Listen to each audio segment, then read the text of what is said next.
Servus Bananen, willkommen zurück bei mir im bayerischen Outback. Schön, dass ihr alle wieder dabei seid. Heute greifen wir mal wieder tief in das Thema der bayerischen Volkshelden ein. Heute geht es um einen Girgel, an Georg Jennerwein, ein Wilderer, ein bayerischer Robin Hood, ein Volksheld, eine geliebte Figur, damals wahrscheinlich von einigen gehasst. Dieses Thema greifen wir auf. Sein mysteriöser Mord, vielleicht war es auch ein Selbst oder irgendeine böse Racheaktion, man weiß es nicht. Wundert euch nicht, dass ich mich so ein bisschen vorsichtig ausdrücke, weil es so einige Wörter gibt, die YouTube nicht so ganz begrüßt, und die versuche ich irgendwie zu umgehen, um euch trotzdem diese Geschichte so nahe wie möglich zu bringen. Ja, der Girgel, Georg Jennerwein. Ja, viele Geschichten ranken sich um ihn. Es gibt Volkslieder über ihn, also jetzt nicht erschrecken, vor allem die meine Musik kennen. Ein stolzer Schütz in seinen schönsten Jahren, er wurde weggeputzt von dieser Erd. Man fand ihn erst am 9. Tage auf dem hohen Peißenberg bei Tegernsee. Ja, das ist zum Beispiel die erste Strophe vom Jennerwein-Lied. Der berühmteste Wilderer von Bayern. Hört gut zu, es ist keine Märchenstunde. Es ist die Geschichte eines Mannes, der zwischen Freiheit, Liebe, Verrat lebte und auf eine grausame Art und Weise starb. Georg Jennerwein wurde 1849 in Heid bei Holzkirchen geboren. Er ist aufgewachsen in extrem harten Verhältnissen. Und in den Bergen lernt er halt ziemlich früh, dass man nichts geschenkt bekommt. Und zu Hause warteten halt hungrige Mäuler, die es zu stopfen galt. Und deswegen musste er sich dann ein bisschen mit der Wilderei beschäftigen. Und wie immer gibt's dann zum Schluss ein kleines bayerisches Lied aus meinem Bandprojekt der Hüttenmusi, richtig Wult über den Jennerwein mit dem brutal kreativen Titel Girgel. Viel Spaß bei dem Lied und viel Spaß bei dem Video und seiner Geschichte. Ja, er griff also zur Flinte und wurde dann zum Wilderer.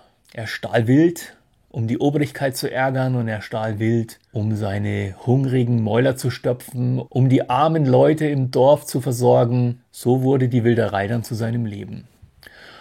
Und das Besondere am Girgel war, er war halt nicht nur Wilderer und jagte das Wild, sondern er jagte natürlich auch die Mädels. Und besonders die Agathe, das Agal, die Sennerin, die hat es ihm besonders angetan. Das war seine große Liebe. Und das Problem an dieser großen Liebe war, es war halt nicht nur seine große Liebe. Ja, denn auch der Josef Pföderl, der Forstgehilfe, der hatte sie einst geliebt. Und so entstehen halt mitten in einem Netz aus Leidenschaft, Eifersucht und Macht manchmal komische Geschichten.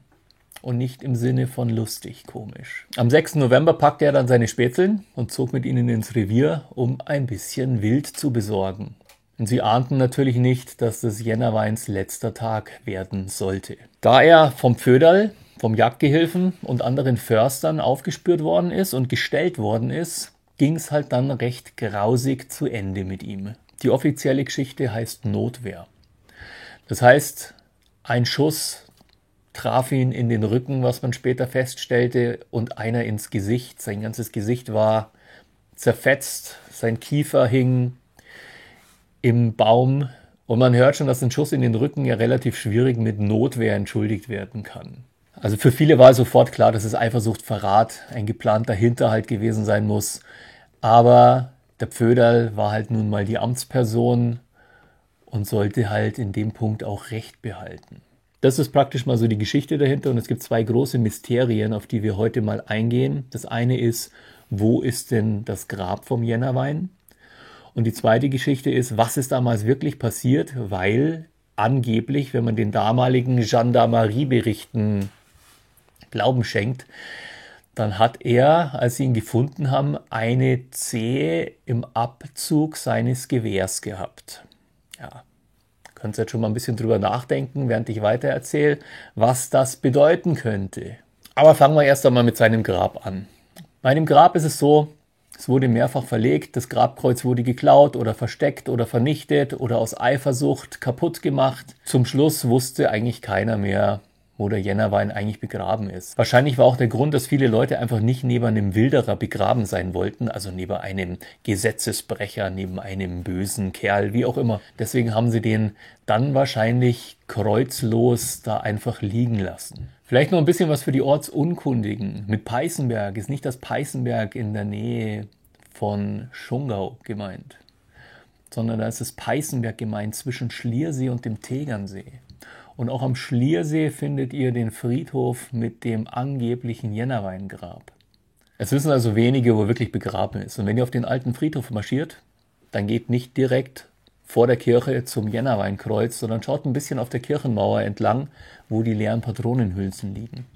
Denn die noch wissen, wo er wirklich liegt, die bringen ihm ab und zu kleine Gaben, um sein Andenken zu wahren. Aber es verrät natürlich keiner, wo jetzt wirklich seine Grabstelle ist. Eins ist sicher, und das ist natürlich auch nachgewiesen, weder das Kreuz, das da steht, noch die Stelle, wo er beerdigt ist tatsächlich das Jennerweingrab.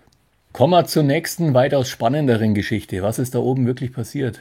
Also es war mit Sicherheit ein Hinterhalt, Schuss in den Rücken und ein Schuss ins Gesicht. Und kein Selbst. Ich sage auch gleich voraus, der Pföderl, der ist freigesprochen worden aufgrund der Notwehrsituation und ist nie bestraft worden. Und für alle anderen war es eigentlich klar, dass der Jennerwein auf jeden Fall Opfer eines hinterlistigen Mordes geworden ist. Aus Eifersucht, wegen am Agerl. Und genauso wird die Geschichte natürlich auch da erzählt. Was hat es mit dieser interessanten Sache mit der Zehe im Abzug zu tun? Da sollten wir vielleicht einmal anfangen, damit euch das so ein bisschen bewusster wird, was für ein Gewehr der Jennerwein damals hätte haben können. Da diese Gewehre alle gar nicht mal so klein waren. Also es tut mir natürlich jetzt ein bisschen leid, weil wir verlassen jetzt so ein bisschen die Romantik aus dieser Geschichte und gehen da jetzt einmal so richtig hart in die Forensik und analysieren das mal so gemeinsam ein kleines bisschen. Und ich sage euch natürlich jetzt auch nicht, so war's, aber es sind Sachen, die möglich sein könnten. Es gibt da verschiedene Theorien. Einmal ist es so, selbst, dass er sich halt den Kopf weggeblasen hat, weil er nicht wollte, dass man ihn lebendig erwischt. Das andere ist, vielleicht wollte er verdeckt und auch ein bisschen hinterlistig auf seine Verfolger schießen, indem er auf dem Gewehr liegend die Hände frei und trotzdem anvisiert hat, mit einer kleinen List, um aus dieser Situation rauszukommen. Die nächste Möglichkeit ist, dass er durch diesen Schuss in den Rücken so verletzt war, dass er seine Abzughand nicht mehr benutzen konnte und sich gedacht hat, er braucht eine andere Möglichkeit, um sein Gewehr zu benutzen. Gegen sich selbst oder andere. Und dass der letzte Schuss von seinen Verfolgern natürlich dann in den Kopf war. Die andere Möglichkeit ist, dass er tatsächlich sich selber in den Kopf getroffen hat. Forensisch wieder unmöglich, weil beide Schüsse angeblich, oder nicht angeblich, sondern sicher von hinten waren. Der Schuss ins Gesicht, das ihm die Hälfte von seinem Kiefer weggeblasen hat, und der Schuss in den Rücken auf jeden Fall von hinten. Das sind mal so die Fakten um dieses Ganze. Dann kommen wir mal zu den Gewehren. Gibt es 3 Gewehre, die in Frage kommen. Ich habe hier mal einen Meterstab, damit man mal auch veranschaulicht, wie lang dann dieser Lauf in echt gewesen sein müsste. Es gibt einmal das Pottwils-Gewehr, das M1858, das ist ein Vorderlader und der ist später umgebaut auf Hinterlader worden. Also das M1858-67 und das hatte eine Gesamtlänge von 1,39 Meter. Das bedeutet, bei dem die Lauflänge war circa 96 Zentimeter. Also merken 96 Zentimeter. Dann gab es das Werder-Gewehr, das war aus Militärbeständen. Und was auch gar nicht so unwahrscheinlich ist, weil er hat ja einen militärischen Hintergrund gehabt. Das ist auch ein Hinterladergewehr. Also das heißt Hinterlader, dass man praktisch es mit Patronen laden kann. Vorderlader heißt, dass man es vorne mit Pulver stopfen muss. So, Gesamtlänge 1,36 Meter, Lauflänge so um die 85 Zentimeter, vielleicht 87, vielleicht ein bisschen länger. Und das dritte Gewehr zu der damaligen Zeit, was relativ wahrscheinlich ist, dass er hatte, das war das Lorenz-Gewehr, also das M1854, das ist ein österreichisches Gewehr. Das war in Bayern auch ziemlich vertreten. Es hat eine Gesamtlänge von 1,40 m und hat eine Lauflänge von 95 cm. Und jetzt kommen wir zu dem Punkt, was ich meine. Wenn man mit diesem Gewehr selbst begehen möchte und man hat eine Lauflänge von 90, ich mache jetzt hier mal so ein Hackerl rein. Jetzt mal auf, dass man das sieht. So. Das hier, das ist jetzt nur die Lauflänge, das ist nicht die Gewehrlänge. Das heißt, das Teil überhalb von dem Ding ist die Lauflänge. Wenn ich jetzt dieses Gewehr nehmen möchte und ich möchte hier noch an den Abzug kommen, das heißt, das ist die Lauflänge, der Abzug ist ungefähr hier. Dann seht ihr schon, wird es ziemlich schwierig, egal wo ich mir damit hin möchte. Selbst wenn es das nur 84 hat, und es gibt Gewehre, die haben halt 96 als Lauflänge, das heißt, das ist noch ein Stückchen länger. Selbst dann, und ich bin jetzt kein Kleiner und habe auch keine kurzen Arme, selbst dann ist es sehr, sehr schwierig, da irgendwas zu machen. Das heißt, diese Zehe im Abzug ist gar nicht mal so komisch, weil es die einzige Möglichkeit ist, dieses Gewehr auf sich selber zu richten. Der Punkt ist nur, sich auf diese Weise von hinten zu treffen, ist doch relativ schwierig. Vielleicht sogar zu sagen unmöglich. Es ist natürlich auch unmöglich, dass er sich versehentlich mit dem Gewehr erschossen hat. Das heißt, wenn man mit dem Gewehr hinfällt, kann man das nicht gleichzeitig auf sich selber richten und den Abzug betätigen. Und wenn man den Abzug mit seiner Zehe betätigen möchte, dann passiert das auch nicht zufällig, weil man sich dann normalerweise den Schuh ausziehen muss. Die Verletzungen im Gesicht, die waren natürlich offensichtlich. Und so hat man natürlich gesagt, der gute Herr Jennerwein hat den Freitod gewählt. Später hat man dann den Schuss im Rücken entdeckt und dann hat man natürlich gemerkt, dass diese Geschichte vorn und hinten nicht stimmen kann. Und trotzdem ist es so ausgegangen, dass man forensisch gerichtlich entschieden hat, dass der Jagdgehilfe in Notwehr gehandelt hat. Ganz unwahrscheinlich ist es natürlich auch nicht, mit der schweren Verletzung im Rücken, sich irgendwie eine Möglichkeit zu überlegen, wie treffe ich meinen Angreifer trotzdem noch. Und die einzige Möglichkeit ist, ob verdeckt oder unverdeckt, natürlich den Abzug mit etwas anderem zu ziehen als seinen Händen. Darum glaube ich, hat er sich auf dieses Gewehr gelegt, mit der Zehe im Abzug, und dann kommt man natürlich schon ganz woanders hin. Und hat entweder auf seine Verfolger geschossen, oder hat tatsächlich beschlossen, ihr bekommt mich nicht lebendig. Das, denke ich mal, ist dieses große Mysterium um diese Geschichte. Warum hatte Jennerwein seine Zehe im Abzug?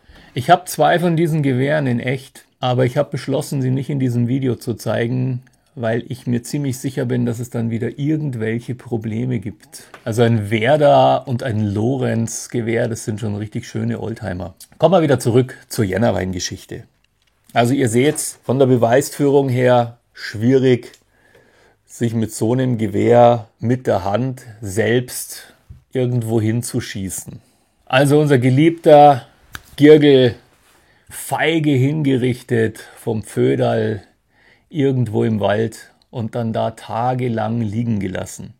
Und der Pföderl ist dann wahrscheinlich erstmal nach Hause gefahren, hat sich da 4-5 Tage lang überlegt, was er jetzt der Gendarmerie erzählt. Und dann haben sie ihn gefunden. Da ist für mich auch wieder die Frage, wenn er das anzeigt als Notwehr, wieso dauert es dann 5 oder 6 Tage, bis man dann dahin marschiert und sagt, hier, da ist er, wir haben ihn gefunden. Ihr seht schon, da sind sehr viele Ungereimtheiten und deswegen finde ich genau diese Geschichte auch so spannend. Ja, wenn ihr die Geschichte spannend findet, dann begebt euch doch mal auf die Spuren vom Girgel. Geht's mal durch den Peißenberger Wald, marschiert's mal da ein bisschen zwischen den Orten rum. Und wenn ihr mal sein Grab besuchen wollt, in Schliersee, dann Guckt euch den Friedhof mal genau an und schaut, ob ihr vielleicht ein paar Patronenhülsen findet. Oder nehmt selber welche mit und legt sie dann auf die Mauer. Ich hoffe, die Geschichte, die hat euch mal wieder gefallen. Es war mal wieder ein bisschen was anderes aus der bayerischen Mystik und Folklore. Jetzt gibt es im Anschluss noch meinen Song dazu, ein Girgel, mit dem ich euch viel Spaß wünsche.